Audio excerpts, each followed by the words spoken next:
The time is now for the Talking About Sports podcast. I am Tanner. I am our head of analytics, and I am in my 8th year working alongside Bob to originate our NFL and college basketball bets. And today, as always, I'm joined by our digital media specialist, Grant. We've got teams reporting to training camp. Yes, we do. We've got Texans on Wednesday, Bears today, and we will see those two face off in the Hall of Fame game in less than 2 weeks, which is crazy. But everyone else reports to camp in the next few days, including the 4 teams in the AFC East, which we will focus on today's podcast. Yeah, we'll be continuing our series previewing each division each week leading up to the season. We're going to touch on fantasy advice and futures later in this podcast, but let's start by diving into each of the 4 teams in the AFC East. All right. Well, the first team we are going to talk about are the Buffalo Bills, coming off of that 11-6 season. And you remember, they had a rough start to the season last year. I mean, they fired their OC in week 10, and then they were just 6-6 before they got scorching hot to finish the season, rattling off 5 straight wins going into playoffs. They would defeat Pittsburgh in that first round, but then they would fall to their kryptonite, the Kansas City Chiefs, 27-24, with that late field goal missed to try and tie that game. But looking at 2024, their win total is plus money at 10.5, but this defense looks a lot different with the loss of Jordan Poyer, Micah Hyde, and Tre'Davious White, and now the market thinks they're just an average defense. Right. I think that's a little bit too much of an adjustment after losing those 3 guys that you mentioned. People are forgetting that they're bringing back Matt Milano, who's a big difference maker. Buffalo's defense suffered dramatically without him last year, ranking 31st in pass success rate allowed to running backs, mostly due to the loss of Milano. Yeah, I mean, Buffalo's defense finished 7th in EPA in 2022 with Micah Hyde and Tre'Davious White combining for only 258 cover snaps. Right, so they've shown that they can be a good defense without Hyde and White before. And Sean McDermott last year showed a level of flexibility that he has never done before in terms of rotating coverage in his first season without Leslie Frazier as the defensive coordinator. And the acquisition of cornerback Rasul Douglas hit in a big way. He finished 15th in yards per cover snap allowed. Christian Benford, the other outside cornerback, finished 16th in yards per cover snap allowed. So they were great on the outsides of cornerback. And then you look at nickelback, Taron Johnson, one of the best in the NFL. He allowed just 0.074 yards per cover snap in the slot. Yeah, and obviously Von Miller had a disappointing season last year, but he's back and he can't be worse. But what else do the Bills have in the trenches? Well, they've got Von Miller on the one edge, Gregory Rousseau, a solid edge defender on the other side, but their real strength on the defensive line is in the interior, where Ed Oliver finished 4th in pressures last year, and the Bills' defensive line really took off when they had Daquan Jones on the field. They had 11 sacks in 7 games with Daquan Jones last year, the same amount that they had in 11 games without Jones. So when you've got Daquan Jones next to Ed Oliver on the field, this defensive line is a real dangerous unit, especially if Von Miller can give you anything, which he did not last season. Yeah, that is a scary unit to face, but let's flip it over to the offense here. And the big story was that midseason coordinator change from Ken Dorsey to Joe Brady. Yeah, Josh Allen's rushing attempts nearly doubled under Brady, but I don't see that sustaining. I think that was mostly due to the fact that they were in a must-win situation in basically every game down the stretch last year, and now they've drafted running back bruiser Ray Davis. Yeah, and James Cook was getting almost 6 more touches per game under Joe Brady, so he clearly likes to work those running backs. Yeah, it was just a more conservative approach under Joe Brady. A lot of underneath stuff. And I don't think the offense actually got better. You look at it, the Bills averaged 6.1 yards per play under Ken Dorsey and just 5.4 yards per play with Joe Brady calling the plays. So the difference really was that the Bills had 1.8 turnovers per game with Dorsey and just 1 turnover per game with Brady. But I'm chalking that mostly up due to small sample randomness. Maybe a little bit of it was the more conservative play calling, but I think it is a downgrade in coordinator. If I was starting an NFL team, I would rather have Ken Dorsey than Joe Brady. Yeah. And speaking of downgrades, now this offense loses a couple wide receivers and a starting lineman. Yeah, center Mitch Morse out the door. He ranked ninth in pass blocking efficiency last year, and you mentioned the two receivers, Stefon Diggs out the door. He made a Pro Bowl in all 4 seasons he was in Buffalo, and Gabe Davis averaged ranked 20th in EPA per target last year. How do you think they're going to try and replace these receiving losses?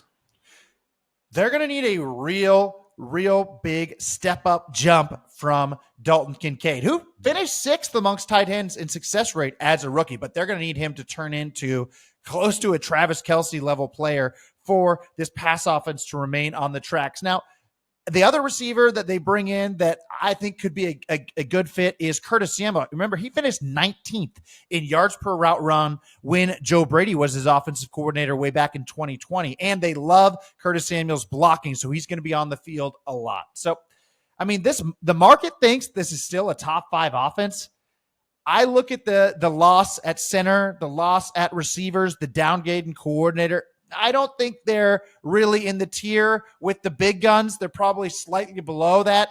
Clearly a top 10 offense in my eyes, but I am lower on the Bills offense than the betting markets seem to think. All right, well, let's switch it over to our next team. We've got the Miami Dolphins coming off of an 11-6 season. And you remember, this offense looked unstoppable for much of the season. I mean, they put up 70 on the Broncos, and they were 9-3, sitting on top of the AFC East. But then they would go on to drop 3 of 5 to end the year. So they would fall down in the AFC East rankings, and then they would have to go into Kansas City into that Tundra game where they lost in the first round. 2024, we've got a win total set at 9.5. Yeah, I mean, this Dolphins offense left a bad taste in everyone's mouth once again, just the way they played in the last few games of the year. But this is a really good regular season offense when they don't have to play in freezing conditions. Miami's offense finished third in scoring last year, and our model had them as a top 5 offense as well.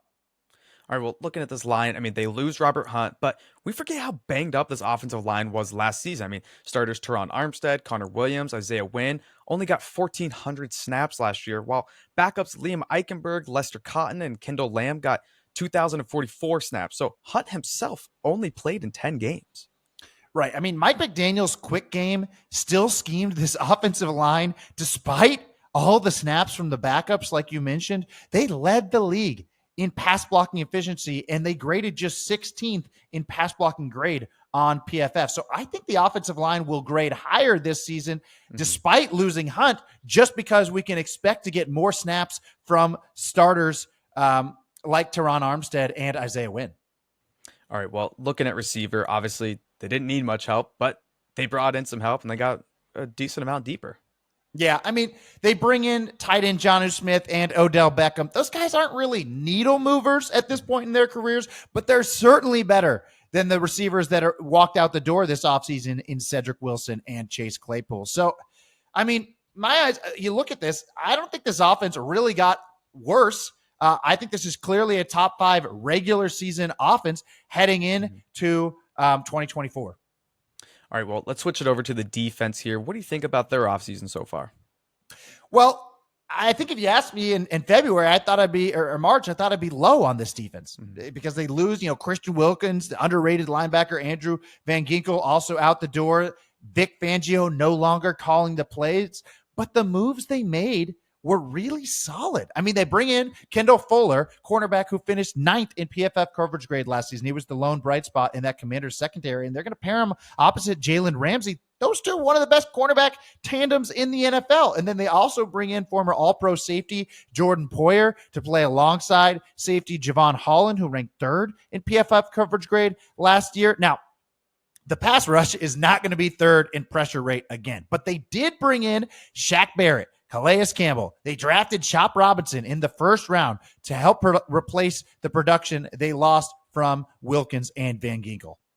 Yeah, and to add to that, Jalen Phillips suffered that Achilles injury in week 12, and then Bradley Chubb tore his ACL in week 17. So I think it's unlikely that both of them are going to be back to start the season.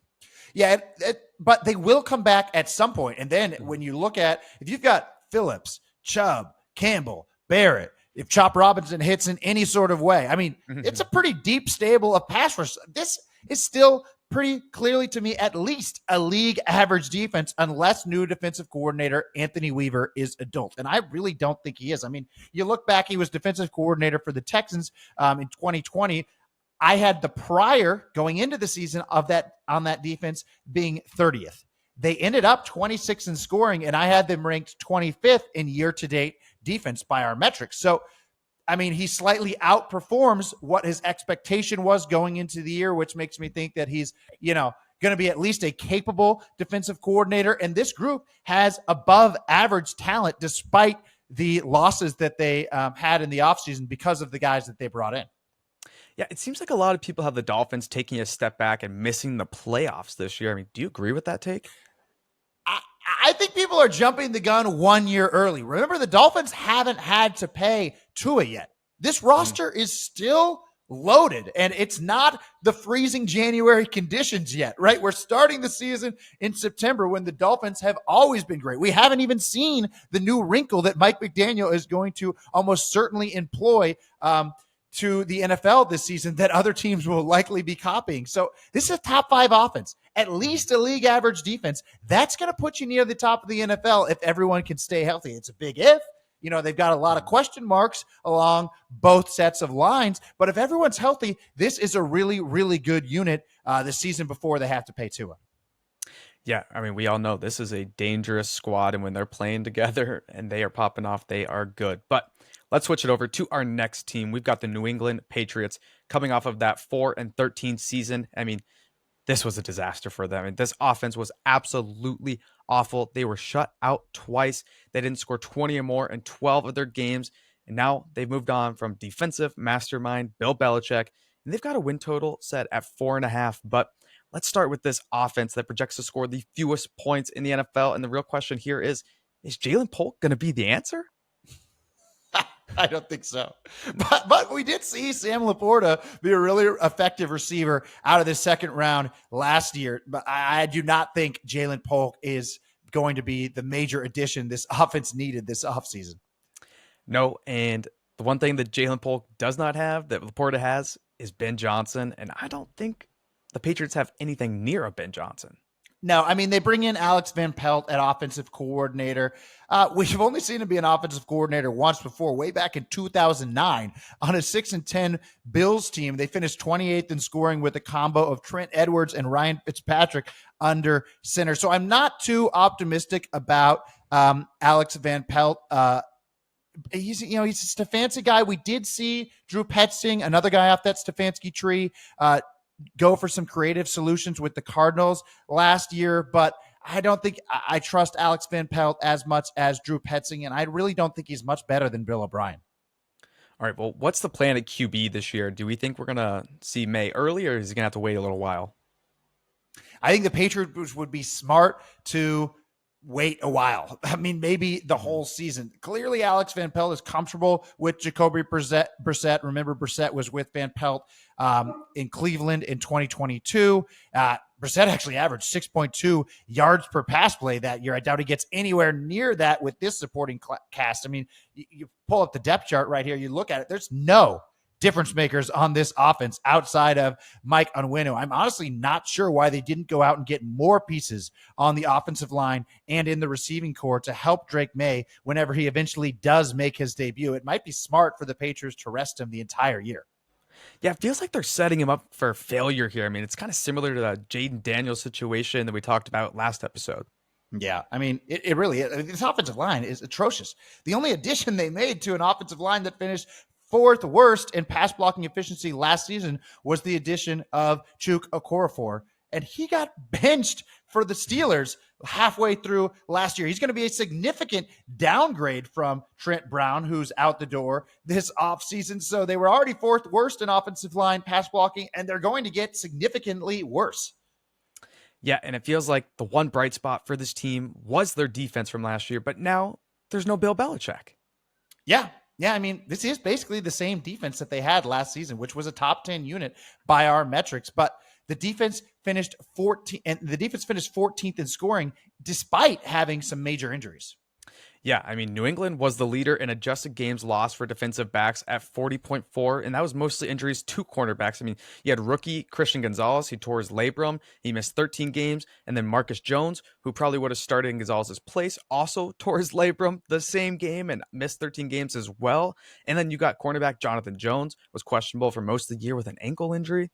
Right, right. And also remember that Matthew Judon only Mhm. played the first month of the season. That's a lot of guys that are coming back, that will be starting week one for the Patriots. So the question really is just how much the loss of Bill Belichick is going to hurt this team. They'll be running the same system. I mean, Gerard Mayo has been on this staff since 2019, but the market thinks the gap between these coaches is insanely large. The market has this defense clearly bottom five right now. So we'll see how much a drop in coaching from one of the best defensive coaches of all time to Gerard Mayo really is. Yeah, that could be a big jump, but we'll see how they end up. But let's move on to our next team here. We've got the New York Jets coming off of that 7-10 season. I mean, this was absolute torture for them. I mean, they came in high expectations, but the only positive from last season was the defense. I mean, this defense carried this team as much as they could, despite being 4-3 at one point, and then they would go on to lose 5 straight games, and then the ship was just dead in the water. But they've got a win total set at 9.5, and Rodgers is back.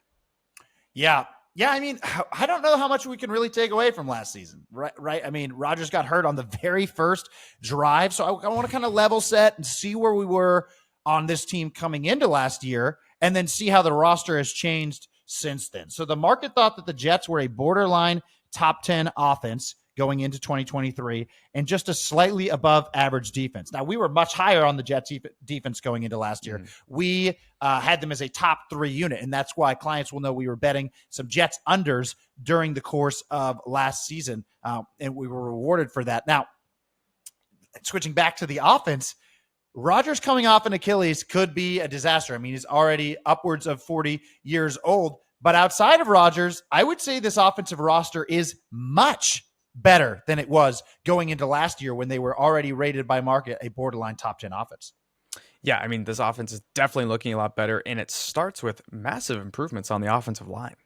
Mm-hmm. Yeah, I mean, going into last year, we had the O-line ranked 28th, and they were even worse than that due to injuries. They finished ranked 31st in pass blocking efficiency, but they've solidified the issue, bringing in all-pro left tackle Tyron Smith, right tackle Morgan Moses, very solid. He finished 20th in pass blocking efficiency on true sets last year, and guard John Simpson finished 7th in pass blocking efficiency on true sets. So this is now clearly a top 5 offensive line in my eyes when healthy. And they used their first rounder as a depth on the offensive line in case someone goes down. So, going from a bottom 5 offensive line to a top 5 offensive line sounds like a big leap. So I took a peek at Mike Clay's rankings to make sure that I wasn't drinking too much of the Kool-Aid. And he also has this offensive line ranked 5th. So I really like how they rebuilt this unit to protect Rodgers this offseason. Yeah, he's definitely going to have good protection. And they also got better at receiver.